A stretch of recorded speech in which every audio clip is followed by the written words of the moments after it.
ठीक है, तो मीटिंग लाइव होगी है, तो हम ना स्टार्ट करते हैं। स्टैक डेटा स्ट्रक्चर कह रहे हैं पार्टिसिपेंट, तो हम स्टैक को स्टार्ट कर लेते हैं। हाँ, मैम रुमैसा ने ज्वाइन कर लिया आई थिंक। अगर उन्होंने मीटिंग आई थिंक लाइव नहीं हुई। मीटिंग लाइव होगी, यहाँ पे चेक करिएगा। यस। यस, मीटिंग लाइव हो गई है। बस ठीक है, फिर वो कोई और इशू आ रहा है। अच्छा, तो आज हमने करना है स्टैक डेटा स्ट्रक्चर स्टार्ट। तो मैम रुमैसा आ गई हैं?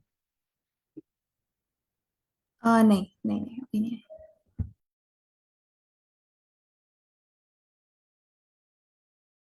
अच्छा, तो ठीक है, हम ना डाटा स्ट्रक्चर्स को देख लेते हैं। स्टैक डाटा स्ट्रक्चर यहाँ से हम ना थोड़ा सा इसकी थ्योरी पढ़ लें, बाद में फिर इसको कर लेते हैं। यहाँ पे आई थिंक डीएस से कहाँ पे है हमारा, क्योंकि हम ये ना, हाँ सरप्राइजली स्टार्ट कर रहे हैं डाटा स्ट्रक्चर्स हमारा। तो एक मिनट, मैं यहाँ से जाता हूँ। टैग।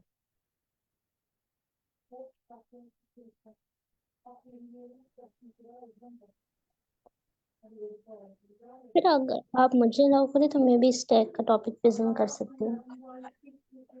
जी, आप करना चाहती हैं तो कर सकती हैं। मेरे पास नोट्स हैं क्योंकि मैंने रिसेंटली 5 PM में भी, अभी वैसे सेशन तो खत्म हो गया लेकिन मैंने किया था। अगर आप कहते हैं तो मैं कर ओके, देती हूँ। यस मैम, ठीक है, श्योर। आपने करना है जी, आप कर लें। हम ठीक है, तो एक मिनट मुझे कहते हैं कि दीजिएगा। पार्टिसिपेंट को करना चाहिए। 1 मिनट मुझे दीजिएगा, मुझे लैपटॉप से जस्ट ज्वाइन करने दीजिए। ओके, तो हम ना तब तक हल्का सा देख लेते हैं, तब आप ज्वाइन कर लें, फिर आप कंटिन्यू कर लें। अच्छा, जी स्टैक आप। हमारा एक लीनियर डाटा स्ट्रक्चर है। तो अच्छा, तो हमारा स्टैक एक लीनियर डाटा स्ट्रक्चर है that follow the particle particular order in which the operation are perform. कि इसमें हमारा एक स्टैक हमारा एक लीनियर डाटा स्ट्रक्चर है दैट फॉलो, जो फॉलो करता है a particular order in which the operation are perform. एक इसमें स्पेसिफिक तरह से हम ऑपरेशन इसमें परफॉर्म करते हैं। हम इसमें ये आप देखेंगे आगे जाके, इसमें क्या ऑपरेशन हमारा क्या होगा, वो स्पेसिफिक ऑपरेशन क्या वो जो बात कर रहा हूँ क्या होगा। द ऑर्डर में बी LIFO, first in first out और फिलो, यानी सरमनाथ। फर्स्ट इन लास्ट आउट सरमनाम, जी। उनको पहले को होस्ट बना दे, मैं मरीजा को, तब तक ओके वो ओके मैम। अपना कर लेती हैं। सर जिससे आई थिंक मैं एक लैपटॉप से ज्वाइन हूँ, मुझे नहीं पता आपको कैसे पता चलेगा। अगर उससे हो जाए तो बेहतर रहेगा। मुझे स्क्रीन शेयरिंग भी अलाउ कर दो। जी मैं कर रहा हूँ।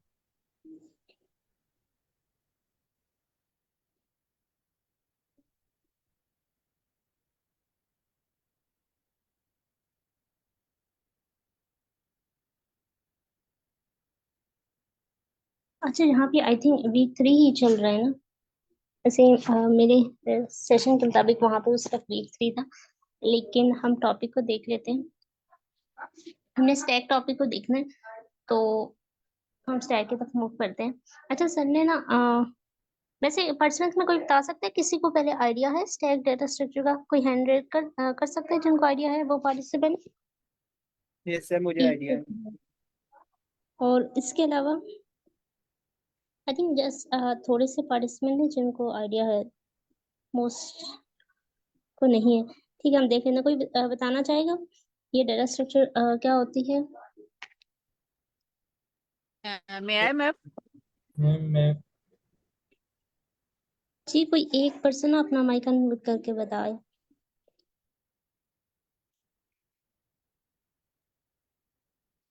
कोई भी एक बता दें। सर मोहम्मद अली, आपने हैंड रेज किया हुआ है, आप अपना माइक अनम्यूट करके बता सकते हैं। ओके मैम, मैं बताता हूँ। स्टैक एक डेटा स्ट्रक्चर है जिसके अंदर डेटा की अरेंजमेंट जस्ट लाइक ऐसी होती है कि जैसे आप शेल्फ में बुक्स रख रहे हैं। इस बात का मतलब क्या है? इस बात का मतलब ऐसे है कि मैंने बुक्स रखी, तो फर्स्ट बुक के ऊपर सेकंड बुक, फिर बुक सेकंड के ऊपर थर्ड, थर्ड के ऊपर फोर्थ, ये रखने का ऑर्डर है। और जब मैंने इन बुक्स को एक्सट्रैक्ट करना है तो पहले जो लास्ट बुक मैंने रखी थी सबसे पहले वो आएगी बाहर, फिर सेकंड लास्ट, फिर थर्ड लास्ट, फिर फोर्थ लास्ट। तो स्टैक को समझने के लिए ऐसे ही है कि जो मैं चीज़ सबसे पहले रख रहा हूँ वो मेरे पास सबसे बाद में गेट हो। हाँ ठीक है। या इसको हम यूं भी ले सकते हैं, जिस तरह से हॉटपॉट में रोटियां रखते हैं घर में, तो जब रोटी पकाते जाते हैं तो हॉटपॉट में रखते चले जाते हैं, तो जो एंड पे होगी पहले वही निकाली जाएगी, इंस्टेड ऑफ के जी सबसे नीचे वाली निकाली जाए। तो ये लाइफ ऑफ मेथड होता है, लास्ट इन फर्स्ट आउट, जो एंड पे रखी गई है वो सबसे पहले निकाली जाएगी ना। तो स्टैक में बेसिकली ये मेथड यूज होता है।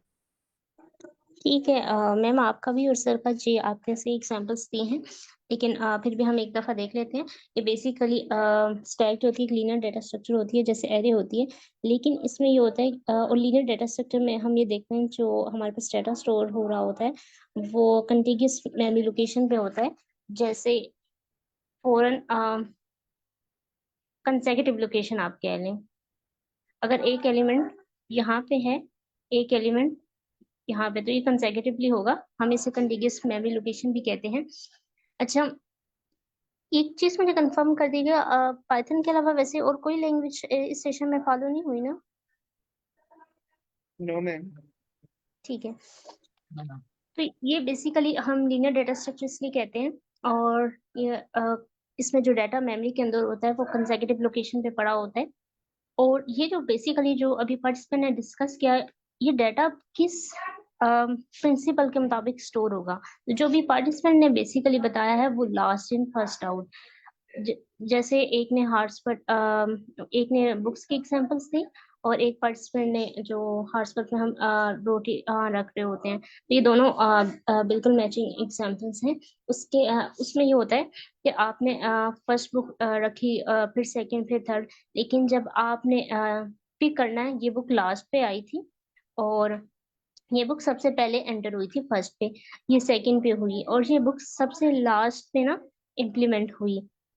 आपने उसमें अपनी स्टैक के अंदर डाली है, तो जब आप बुक उठाओगे तो आप ये वाली बुक नहीं उठा सकते, जब आप ये उठाएंगे तो ये सारी बुक्स खराब हो जाएंगी, तो डेफिनेटली आपने लास्ट वाली बुक उठानी है। तो बेसिकली हम इसलिए इसे कहते हैं लास्ट इन फर्स्ट आउट। कोई भी डाटा आप किसी भी स्टैक के अंदर रख रहे हैं, किसी भी बॉक्स है, कंटेनर है, कोई भी, जो चीज आप लास्ट पे डालेंगे वो हमेशा उसको आपने पहले निकालना होगा।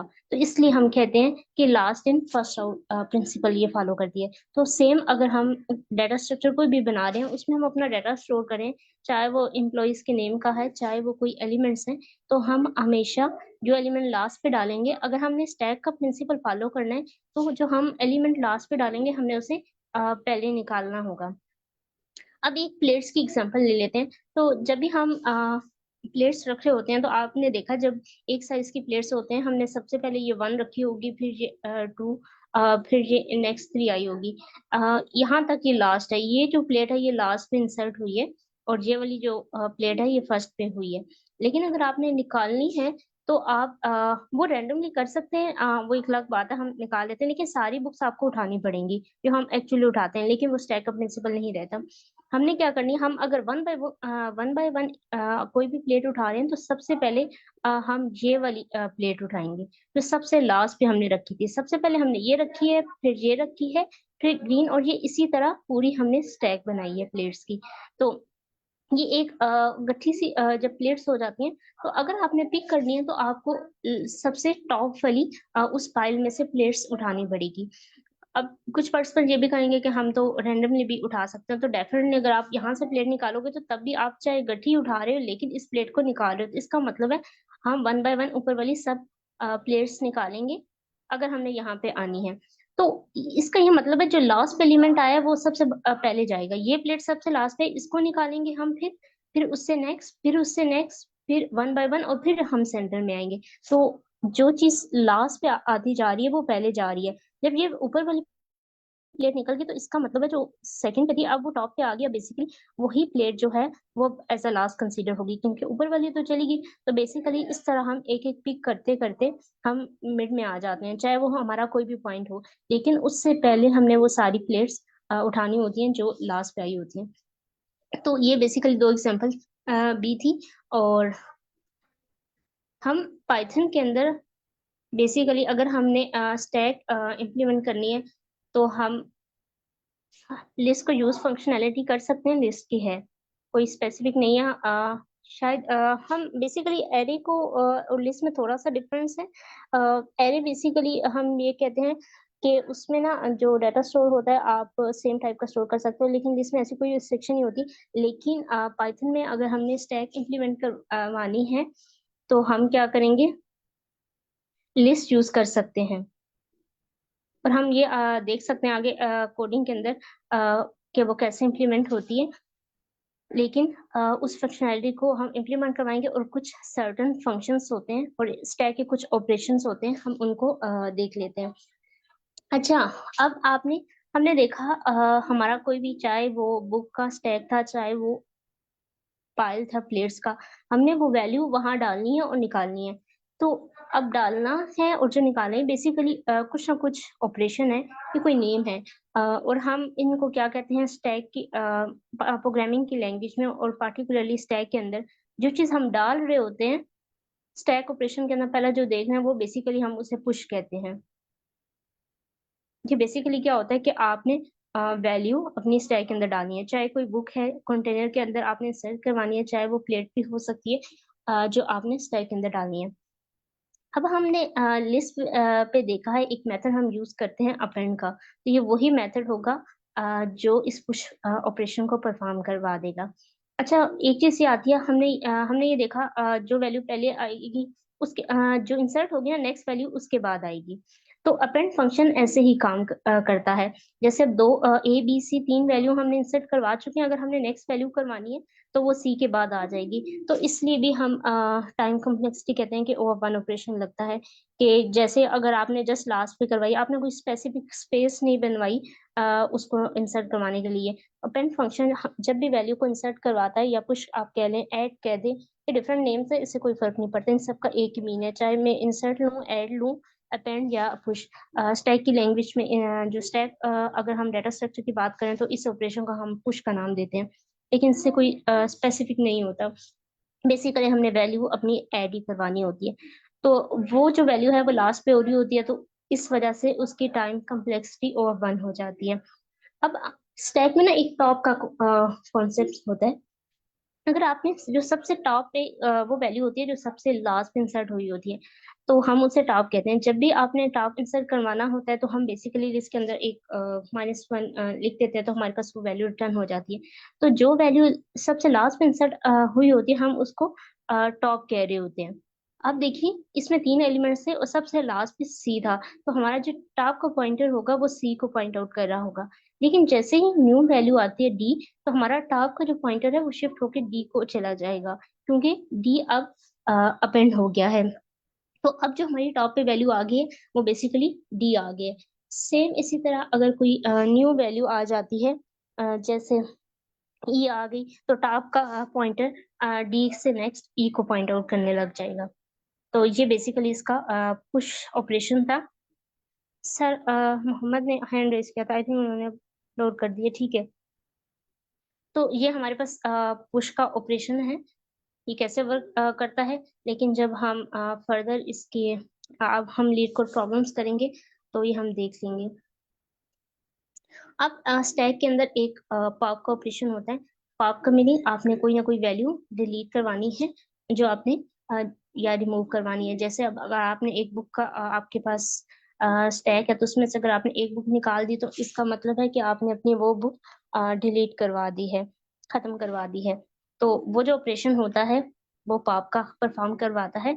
और हमने ये भी देखा है कि लिस्ट के अंदर एक पॉप का फंक्शन होता है। अगर नहीं भी देखा तो कोई बात नहीं, वो जस्ट पॉप पीओपी के नाम से होता है, अगर आप यूज करेंगे तो वो वैल्यू रिमूव करवा देता है लास्ट वाले से। अच्छा, पॉप में एक चीज ये भी होती है, पॉप के अंदर अगर आप कुछ भी पास नहीं करते तो वो बाय डिफॉल्ट बेसिकली ये कर रहा होता है कि लास्ट वाली वैल्यू रिमूव कर पा रहा होता है। तो बाय डिफॉल्ट वो लास्ट वाली ही वैल्यू रिमूव करवाएगा। तो पॉप का फंक्शन हमारी स्टैक के प्रिंसिपल को अगर हमने वर्कआउट करवाना है रियल सिनेरियो में, तो पॉप का फंक्शन करेगा। जैसे आपने पॉप यूज किया, आपका डी वैल्यू क्या होगी, पॉप हो जाएगी। फिर आपने बी पे अगर रीच करना है तो हमने ये देखा है लास्ट इन फर्स्ट आउट होगा, तो सबसे लास्ट पे ही आया था, हम इसको निकालेंगे पॉप के थ्रू। फिर हम दोबारा पॉप को रन करेंगे, सी को आउट करवाएंगे, और जब हमें बी चाहिए तो यहाँ तक जब बी आ जाएगा तो फिर ये बेसिकली हमारी वैल्यू होगी। और जब ये दोनों वैल्यू निकल गई तो टॉप कहाँ पे आ जाएगा, बी पे। तो हम पाइथन लैंग्वेज के अंदर पॉप का मेथड यूज करवा सकते हैं इस ऑपरेशन को परफॉर्म करवाने के लिए। अगर इसके बाद इसकी भी टाइम कॉम्प्लेक्सिटी और 1 होती है क्योंकि जस्ट जाके लास्ट से वैल्यू को डिलीट करवा देता है एक लास्ट इंडेक्स पे। इसको कोई स्पेसिफिक सर्चिंग या कुछ भी परफॉर्म नहीं करनी पड़ती कि इसने की मिडल से जाके डिलीट करना है। तो जो स्टैक के अंदर अगर हम वो लास्ट से ही पॉप करवा रहे हैं तो वो ओ ऑफ 1 टाइम लेता है। ये दोनों ऑपरेशन एफिशिएंट होते हैं, ये ओ ऑफ 1 में काम कर रहे होते हैं। और ओ ऑफ 1 हमने टाइम कॉम्प्लेक्सिटी में देखा है कि वो वर्स्ट केस सिनेरियो होते हैं। वैसे इस सेशन में आई थिंक मैंने भी एक दो क्लासेस मिस किए हैं। वैसे टाइम कॉम्प्लेक्सिटी आप लोगों ने देखी है? मैम इस सेशन में नहीं हमने अभी डिस्कस की। अच्छा, टाइम और कॉम्प्लेक्सिटी बेसिक। अच्छा, मैं एक ओवरव्यू दे देती हूँ। वैसे हम वो भी डिस्कस कर सकते थे अगर मुझे पता होता तो।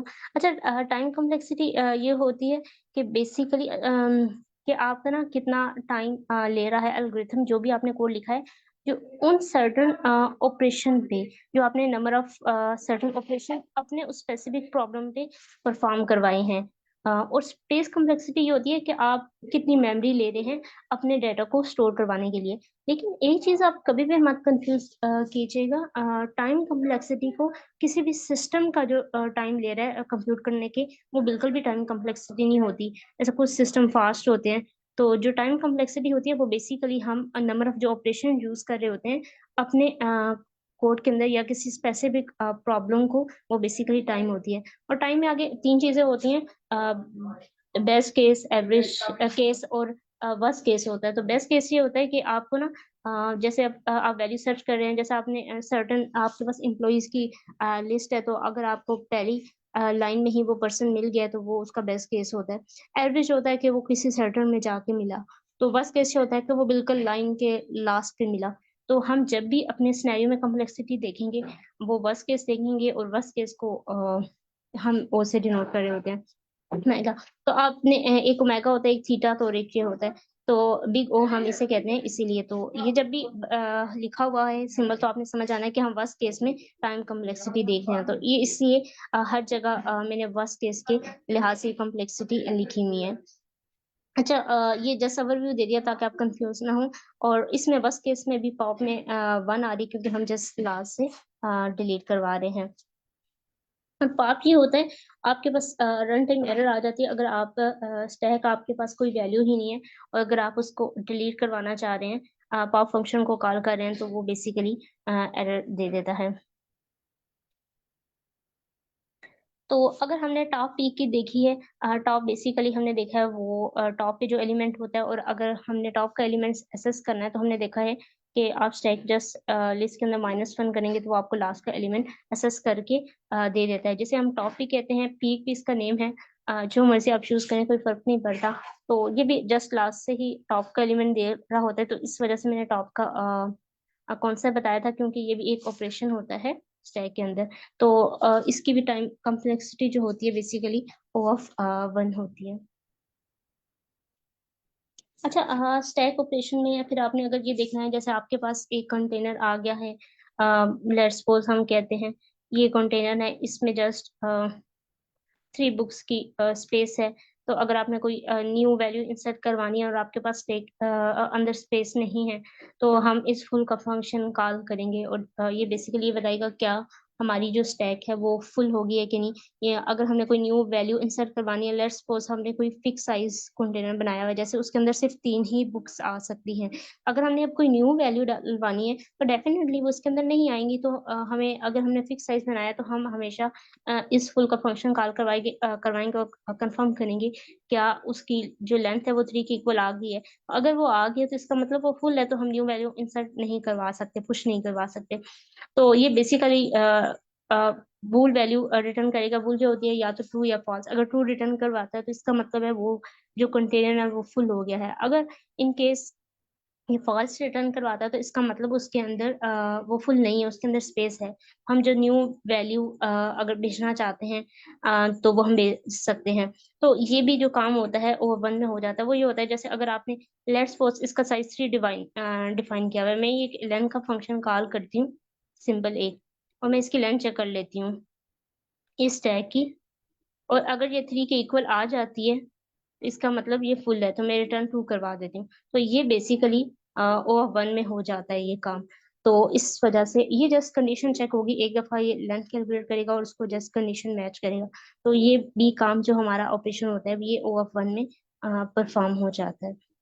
तो इस वजह से हम कहते हैं इसकी भी कॉम्प्लेक्सिटी O1 होती है। हम ऑपरेशंस देख लें, तो फिर अगर किसी का क्वेश्चन हुआ तो मैं ले लूंगी।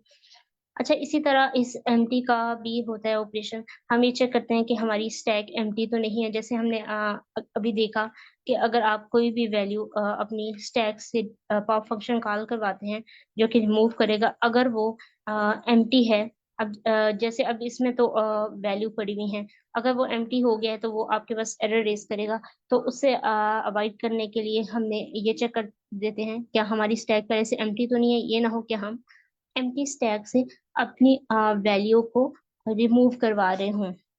अब जैसे अब मैंने पॉप का फर्स्ट टाइम फंक्शन कॉल करवाया तो ये वैल्यू डिलीट होगी, हमारे पास 2 वैल्यू रहेगी। दोबारा मैंने पॉप का फंक्शन कॉल करवाया, ये वैल्यू हमारी स्टैक से खत्म होगी। जब मैंने दोबारा पॉप का फंक्शन कॉल करवाया तो ये भी वैल्यू खत्म होगी। तो अब इसमें कोई भी वैल्यू नहीं रही। अब जब मैं फोर्थ टाइम्स इस पॉप को कॉल करवाऊंगी, ये स्टैक एम्प्टी रहेगी और वो मुझे एरर जनरेट कर देगा, रन टाइम एरर जिसे हमने बात की थी। क्योंकि हम उसे कह रहे हैं आप जाके वैल्यू डिलीट करो, जबकि स्टैक के अंदर कोई वैल्यू एग्जिस्ट ही नहीं करी।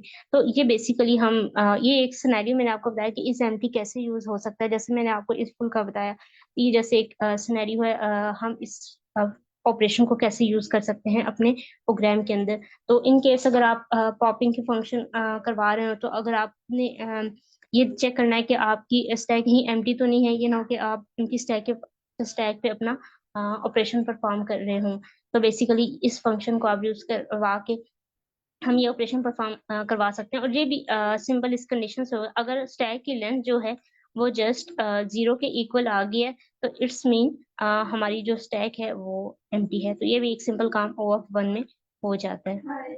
तो ये बेसिकली स्टैक का इस एमडी का ऑपरेशन था। तो यही इसमें ऑपरेशन होते हैं, एक टॉप, एक पुश, पॉप, इस पुल और इस एम्प्टी। तो यहाँ तक ये थ्योरेटिकल इसका काम था कवर हो गया। यहाँ तक किसी का कोई क्वेश्चन है तो वो पूछ ले, फिर हम आगे देखते हैं हमें क्या करना मैम इस एम्प्टी को जरा रिपीट कर दे।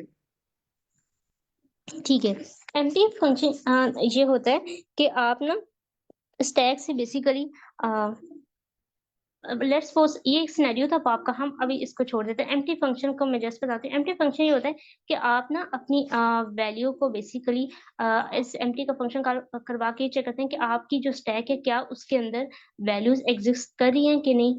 जैसे मैं एक एरे बनाती हूँ या लिस्ट आपके लिए, इसमें 2 और 3 वैल्यू पड़ी हैं। अगर मैं इस फंक्शन को कॉल करवाती हूँ तो कोई मुझे बताएगा ये ट्रू रिटर्न करेगा या फॉल्स? कोई बताना चाहेगा कि ये फंक्शन अगर मैं इस एम्प्टी का फंक्शन कॉल करवाती हूँ तो ये और ये मेरी स्टैक है, तो मेरे पास ट्रू रिटर्न होके आएगा फॉल्स? मैम फॉल्स आएगा। फॉल्स। जी बिल्कुल, यहाँ फॉल्स आएगा क्योंकि मेरी स्टैक एम्प्टी नहीं है, उसके अंदर 3 वैल्यूज पड़ी हुई हैं। तो इस एम्प्टी तब रिटर्न ट्रू करवाएगा जब वो स्टैक एम्प्टी होगी। जैसे फुल में ये था, वो तब ट्रू रिटर्न करवाएगा अगर वो फुल है। तो इसमें एम्प्टी ट्रू तब रिटर्न करवाएगा जब स्टैक एम्प्टी होगी। अगर ये एम्प्टी होती है, लेट्स सपोज मैं इस स्टैक को चेक करती हूँ S1 को, तो ये मेरे पास क्या करेगा, फॉल्स रिटर्न करवाएगा। अगर अब मैं चेक करती हूँ, अगर मेरी ये न्यू स्टैक है इसको चेक करी, अब ये फॉल्स रिटर्न करवाएगा क्योंकि ये अब ट्रू रिटर्न करवाएगा क्योंकि मैंने बाय मिस्टेक में फॉल्स बोल दी। ये ट्रू रिटर्न करवाएगा कि वाकई में हमारी स्टैक एम्प्टी है। और अगर मैं इस पे कॉल करती हूँ तो यहाँ पे हमारे पास फॉल्स रिटर्न होगा क्योंकि स्टैक एम्प्टी नहीं है, उसके अंदर वैल्यू एग्जिस्ट कर रही है। अब आपको क्लियर हो गया? यस मैम क्लियर हो गया। अच्छा, और सेकंड जो हमने चीज देखी थी वो सिनेरियो देखा था, किस सिनेरियो में हम इसे यूज करवा सकते हैं। जैसे हमने देखा पॉप में रन टाइम एरर आ जाती है, तो हम उससे पहले इस फंक्शन को कॉल करवा के चेक करवा सकते हैं कि आइदर हमारी जो स्टैक है वो एम्प्टी तो नहीं है, ये ना हो एम्प्टी हो रहा हम उसमें से वैल्यू को क्या करवा रहे हूँ, डिलीट करवा रहे हूँ। अच्छा, किसी और का क्वेश्चन है? वो पूछ लें। नहीं क्लियर। कोई और पार्टिसिपेंट का स्टैक्स डेटा स्ट्रक्चर से रेलेवेंट क्वेश्चन है तो वो कर ली, पूछ ली। इसका मतलब है क्लियर है सबको? अच्छा, एक वे तो ये है कि हम इन्हीं फंक्शन की इम्प्लीमेंटेशन देख ले जस्ट पाइथन के अंदर, और उसके बाद क्योंकि यहाँ भी बिगनर्स हैं, और एक वे ये है कि हम डायरेक्ट लीड कोड पे चले जाएं। पार्टिसिपेंट क्या रिकमेंड करते हैं कि पहले हम ऑपरेशन की बेसिक इम्प्लीमेंटेशन देख लें या फिर हम डायरेक्ट लीड कोड पे चले जाएं? Ma'am basic I think implementation देख लेते हैं पहले। मेरा ख्याल है लीड कोड पे मूव करते हैं। हाँ लेट करते हैं। ठीक है। क्वेश्चन एक इम्प्लीमेंट हो जाएगा ना, तो फिर इजी हो जाएगा। आपके पास है या मैं प्रेजेंट कर दूं? अगर आपके पास है तो कोई इशू नहीं, आप कर सकती हैं। ठीक है।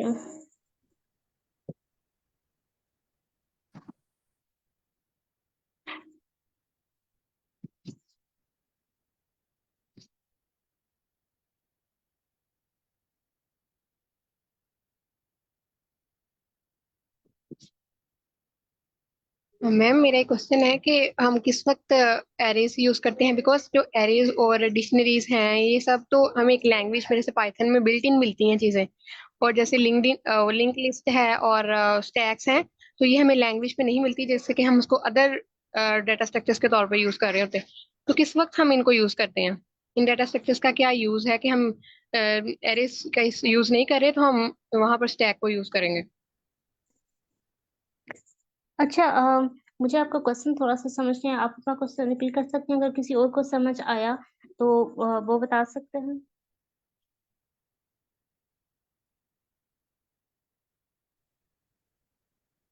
आई थिंक मैम वो वो वही पूछ कह रही है।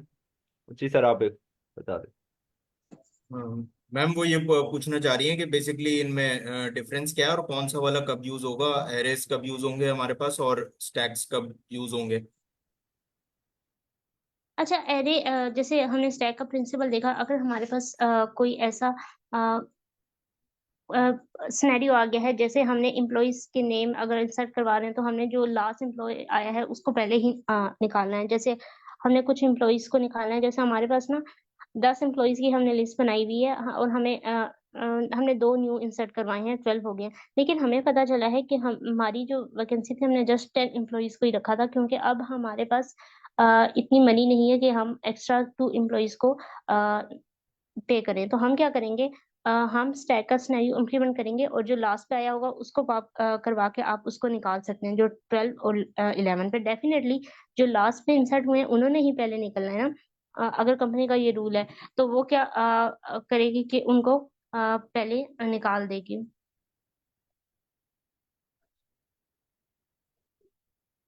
और जैसे क्यू का है तो उसका भी सिनेरियो यही है, वैसे वो हमने अभी देखा नहीं है, लेकिन उसमें भी ये होता है कि आपका सिनेरियो डिपेंड कर रहा होता है कि आप आइदर अगर कुछ इम्प्लॉइज है जो पहले आया है उसको पहले निकालना चाहते हो, जैसे जो पहले आया है उसको आप ना पहले हाई रैंक देना चाहते हो क्योंकि उसका एक्सपीरियंस ज्यादा है ना। तो इस केस में हम क्यू यूज कर सकते हैं। अच्छा, मुझे समझ आया मैम आपको? जी मैम। ये एप्लीकेशन टू वेरी करता है। 1 मिनट, मुझे साइन इन नहीं हुई भी मेरी ईमेल तो। मैं भी एक पॉइंट ऐड करना चाहता हूँ यहाँ पे कि जी सर, मैम आप आप जब कर। इनफ क्वेश्चन कर लेंगे ना, आपको खुद ही जी आपको ही खुद ही आइडिया होने लग जाएगा किससे का हम कौन सा डाटा स्ट्रक्चर यूज करने वाले हैं, क्योंकि आपको तब ये सारे डाटा स्ट्रक्चर फैमिलियर होंगे, तो आपको एक आइडिया हो जाएगा बेसिक इस पैटर्न्स। पैटर्न्स मेन चीज़ है। आपको पैटर्न्स पता लग जाएंगे जब आप क्वेश्चन करेंगे ना, हर तरह के। लेट्स सपोज आपने ना almost all data structures cover कर लिए, ठीक है।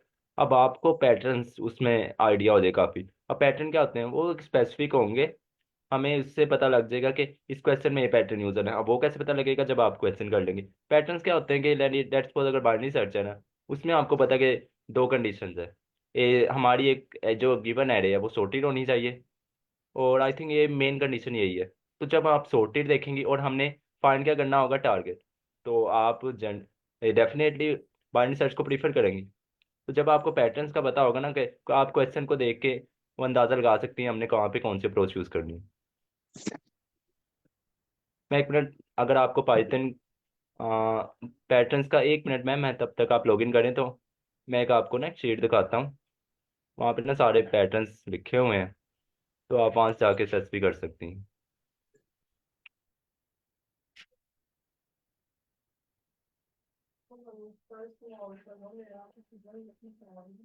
यहाँ पे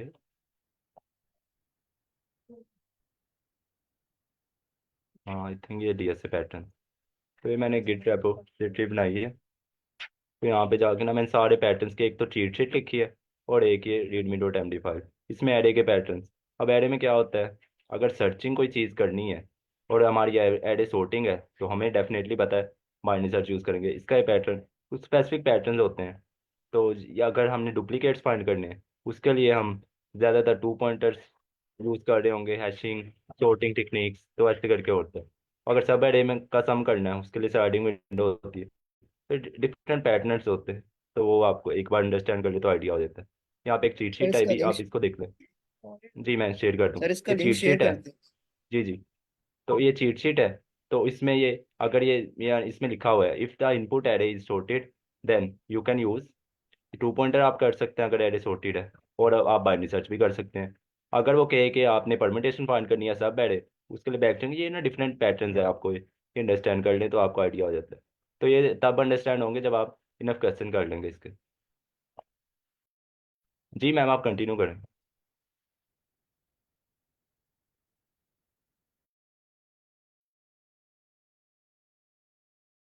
सर आपने सारे डेटा स्ट्रक्चर कवर कर लिए?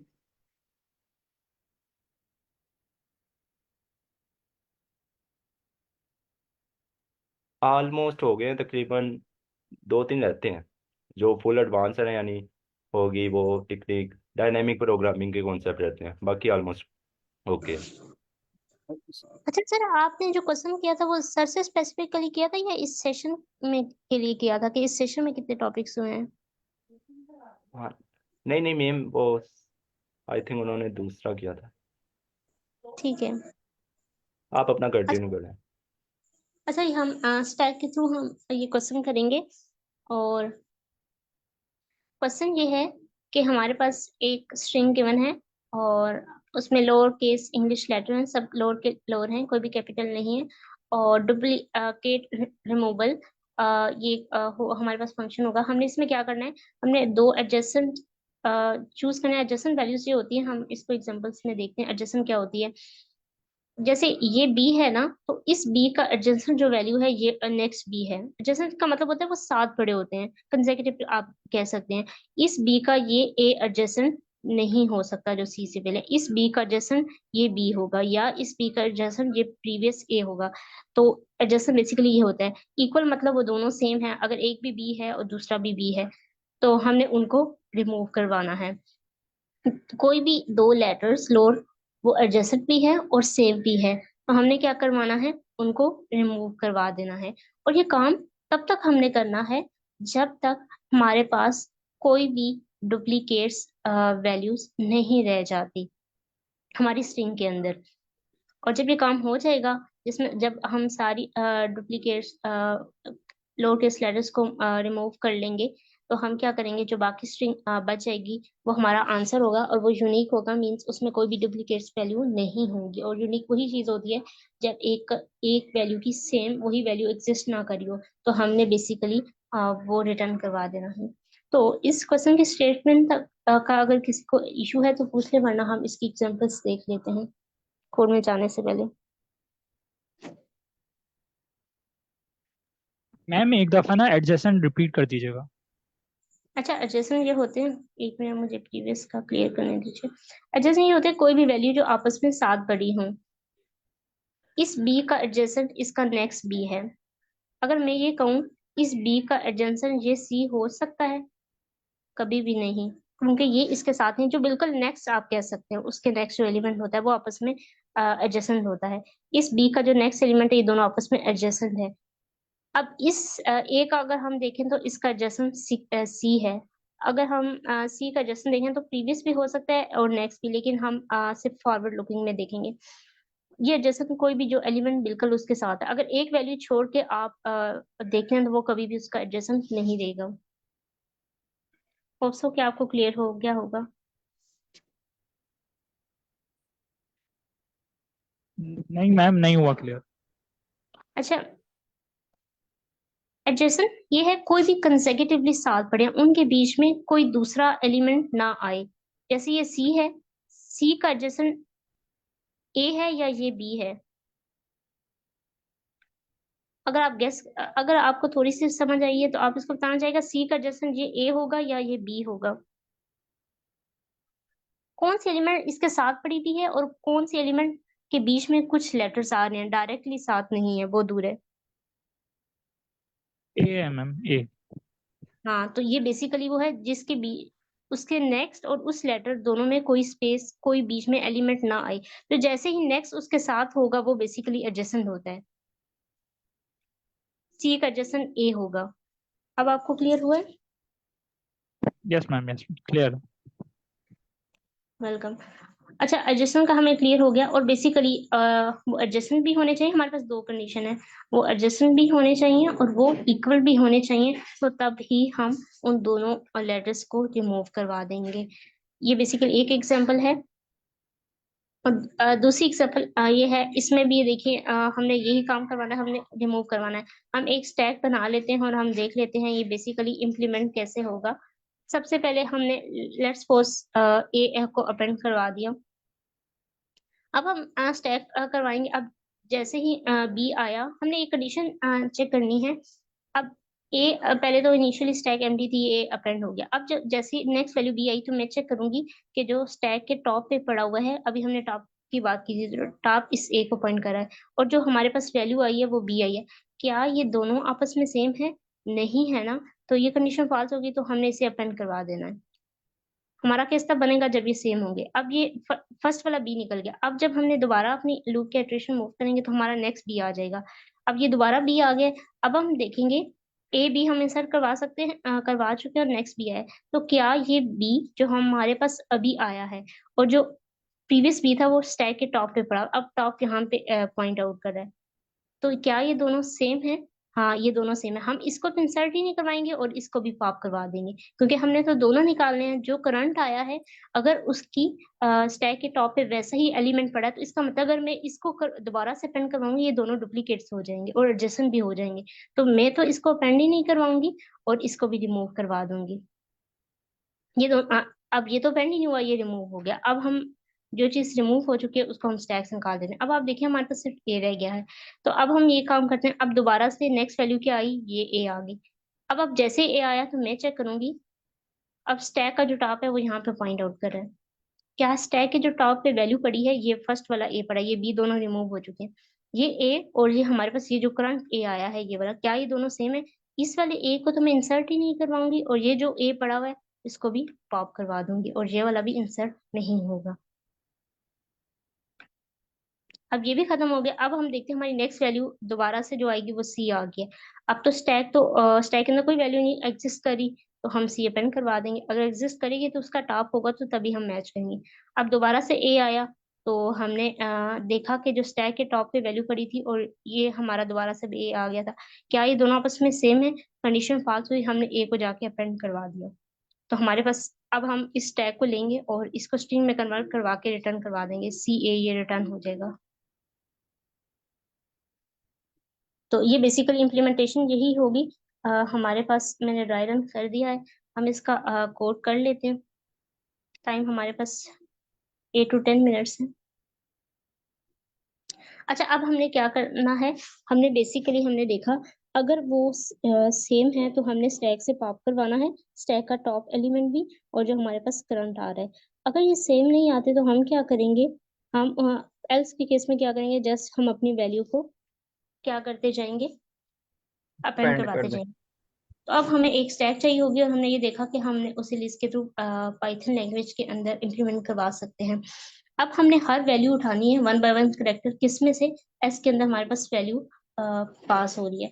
तो जैसे ही मैंने ये करेक्टर उठाया मैं चेक करूंगी क्या जो करेक्टर मैं उठा रही हूँ ऐसा ही करेक्टर स्टैक के टॉप पे भी पड़ा हुआ है, लेकिन हमने उससे पहले ये भी चेक करना है, ये ना हो हम स्टैक ऑफ का टॉप एसेस करे हों और स्टैक हमारे पास एम्प्टी हो। तो मैं अगर आप जस्ट इफ स्टैक कर देना तो ये चेक कर देता है कि स्टैक एग्जिस्ट करी है कि नहीं, ये भी इससे भी चेक हो जाता है कि कहीं स्टैक एम्प्टी तो नहीं है। तो ये चेक करेगा, और साथ में हम ये देखेंगे कि उसका टॉप का जो एलिमेंट है क्या वो इक्वल इक्वल टू सी के है। सी मतलब जैसे हमने देखा था एक एलिमेंट हम लेके आ रहे हैं और एक स्टैक के अंदर प्रीवियस वाला पड़ा होगा, अगर ये इक्वल है तो इसका मतलब है ये डुप्लीकेट्स है, और हमने इस वाली जो करंट वैल्यू है इसको तो इंसर्ट नहीं करवाएंगे, और जो स्टैक के टॉप पे पड़ा हुआ है और हमने ये देखा था कि हम डॉट पॉप के थ्रू उसको रिमूव करवा सकते हैं। और एल्स के केस में क्या करेंगे हम, अगर ये केस नहीं है, अगर वो सेम नहीं है तो इसका मतलब है जैसे हम सी और ए को और लास्ट में हमने अपेंड करवा दिया, तो एल्स के केस में हम स्टैक को जस्ट अपेंड करवाते जाएंगे अपनी सी वैल्यू को। तो ये हमारे पास सोल्यूशन हो जाएगा। अगर हम इसको रिटर्न करवाना है तो स्टैक के अंदर 1 बाय 1 करेक्टर पड़े होते हैं, इससे स्ट्रिंग नहीं होती, तो हमने बेसिकली अपनी स्ट्रिंग रिटर्न करवानी है।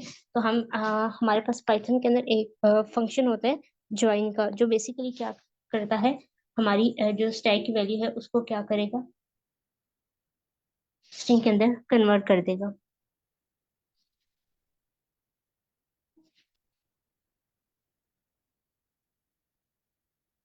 अच्छा, ये क्वेश्चन रन हो गया है, हम इसका एक दफा इस कोड के मुताबिक ड्राई रन देख लेते हैं। हमारे पास कुछ मिनट्स हैं। लेट्स सपोज हमने एक न्यू स्टैक बनाई है जिसमें हम अपनी वैल्यू अपेंड करवाएंगे। ये अब ये जो ऐसे हमारे पास ये वैल्यू पास हो रही थी, अब सी के अंदर करंट वैल्यू क्या आ गई, ए आ गई। अब हम देख रहे हैं कि हमारे पास स्टैक एग्जिस्ट करिए, स्टैक हमारे पास एम्प्टी, हमने कोई वैल्यू नहीं डाली, तो ये कंडीशन एंड का मतलब होता है दोनों कंडीशन का ट्रू होना जरूरी है। ये दोनों ट्रू नहीं होंगे, क्योंकि स्टैक की फॉल्स होगी तो इफ की कंडीशन ट्रू नहीं होगी, वो एल्स के केस में आएगा। और स्टैक के अंदर क्या अपेंड करवा देगा, ये स्टैक बनी है, मैं इसको एस के नाम से यहाँ डिक्लेयर करवा देती हूँ। अब हमने एक स्टैक बना लेते हैं और हम अपने स्टैक के अंदर क्या वैल्यू डाल देते हैं, सी के अंदर क्या आया है, ए आया है। अब जब नेक्स्ट आइट्रेशन चलेगी तो ए के बाद नेक्स्ट हमारे पास क्या आएगा, बी आ जाएगा। अब सी के अंदर क्या वैल्यू आ जाएगी, बी आ जाएगा। तो जैसे ही ये बी आएगा तो क्या ये देखेगा क्या स्टैक एग्जिस्ट करी है, और जो स्टैक हमारे पास ये कंडीशन ट्रू होती है, स्टैक एग्जिस्ट करी मीन्स उसके अंदर कोई ना कोई वैल्यू पड़ी है, वो एम्प्टी नहीं है। अब ये कंडीशन चेक करेगा क्या जो स्टैक ऑफ -1 है मीन्स टॉप टॉप इस टाइम यहाँ है, जो सबसे टॉप पे वैल्यू ए की वैल्यू है, तो ये -1 पे क्या पड़ी, ए, क्या वो सी के इक्वल है। सी पे हमारे पास क्या आया है, बी आया है। ये करंट सी की वैल्यू है और जो स्टैक के टॉप पे है वो ए है, और जो सी की वैल्यू है वो बी है। ये कंडीशन आपस में इक्वल नहीं है, कंडीशन फॉल्स हो जाएगी, तो यहाँ से ये एल्स कंडीशन में जाएगा और सी को अपेंड करवा देगा, सी में वैल्यू क्या है, बी है।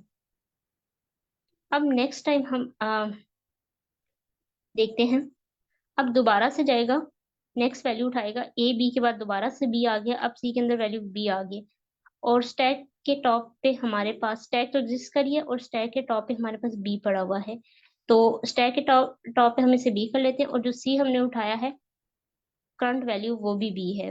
तो क्या ये दोनों आपस में इक्वल हो गए हैं, ये जो हमारे पास स्टैक के टॉप पे वैल्यू है और जो करंट सी के अंदर है ये दोनों इक्वल है, ये कंडीशन ट्रू होगी। हमने क्या करना है, ये वैल्यू तो हम देखें अब अपेंड ही नहीं करवा रहे, हमारी इफ की कंडीशन ट्रू होगी, हम यहाँ से अंदर जाएंगे। आपको पता है इफ एल्स में एक कंडीशन एग्जीक्यूट होती है, न्यू जो वैल्यू बी आया वो तो हमने अपेंड ही नहीं करवाया, और जो प्रीवियस पड़ा हुआ है इसके अंदर टॉप पे हमने उसको जाके पॉप करेंगे तो सबसे टॉप पे एलिमेंट रिमूव होगा, तो ये बी हमारे पास से मूव हो जाएगा और ये वाला बी हमारे पास अपेंडिंग नहीं होगा।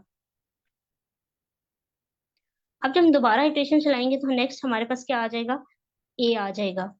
अब हमारे पास सी के अंदर क्या आ गया, ए आ गया। अब हम देखते हैं स्टैक भी एग्जिस्ट करिए, उसके अंदर एक वैल्यू है, स्टैक ऑफ -1 पे क्या है, ए पड़ा हुआ है, ये वैल्यू हमारी खत्म हो चुकी है, पाप हो चुकी है। तो -1 पे ए है, और जो हमारे सी के अंदर वैल्यू आई है वो भी देखें ए है, तो ये कंडीशन ट्रू होती है, इसने स्टैक में जाके पॉप करवा देना है, तो ये ए हमारे पास पॉप हो जाएगा। ये जो दोनों वैल्यू पॉप हो चुकी है तो हम इसको स्टैक से खत्म कर देते हैं। अब हमारी स्टैक एम्प्टी हो गई है। अब जब नेक्स्ट आइट्रेशन चलती है तो ये दोबारा से क्या करता है, अब ये सी उठाएगा, इसने ए उठाया था, नेक्स्ट वैल्यू सी है, तो अब सी के अंदर एक्चुअली में मैंने एक वेरिएबल बनाया हुआ है और जो इसके अंदर वैल्यू आ रही है ये बी सी आ रही है, तो आपने इसको मिक्स नहीं करना। इस सी वेरिएबल के अंदर इस टाइम वैल्यू सी आई है अच्छा ये कंडीशन आगे नहीं होगी। आप देखिए स्टैक एग्जिस्ट कर रही है, नहीं स्टैक हमारी एग्जिस्ट नहीं कर रही, तो ये कंडीशन ट्रू ही नहीं होगी, ये एल्स कंडीशन में आएगा। और सी के अंदर जो भी वैल्यू है, सी के अंदर इस टाइम वैल्यू सी ही है, तो ये अपेंड करवा देगा। ये कंडीशन तो फॉल्स हो गई थी क्योंकि स्टैक खाली थी। अब दोबारा जाएगा सी के अंदर, क्या करेगा, ए वैल्यू को उठाएगा। अब सी वेरिएबल के अंदर ए वैल्यू आ गई।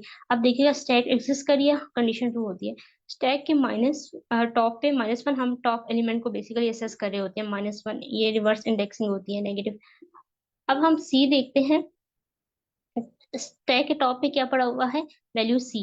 और जो हमारे करंट सी वैल्यू आई है, हम प्रीवियस को डिलीट कर देते हैं ताकि कंफ्यूजन ना हो। अब जो हमारे पास स्टैक के टॉप एलिमेंट है वो सी है, और इस सी के अंदर क्या वैल्यू आई है, ए आई हुई है। क्या है दोनों आपस में इक्वल है, नहीं, ये कंडीशन फॉल्स हो जाती है, वो एल्स में आएगा और सी के अंदर जो वैल्यू ए है उसको अपेंड करवा देगा। अब जब मैम दोबारा ये लूप, लाइन 1 मिनट ये कंप्लीट करने दीजिएगा। अब जब दोबारा लूप चलेगा तो कोई वैल्यू एग्जिस्ट नहीं करिए, बाहर आएगा, स्टैक के अंदर जितनी भी वैल्यू है उनको स्ट्रिंग में कन्वर्ट करवा के सी ए रिटर्न करवा देगा। जी आप बोलिए। मैम मैं ये कह रहा था कि लाइन नंबर 5 में जो पहले वाला स्टेप है वो किस चीज को रिप्रेजेंट करता है, जो आने वाले नंबर एलिमेंट।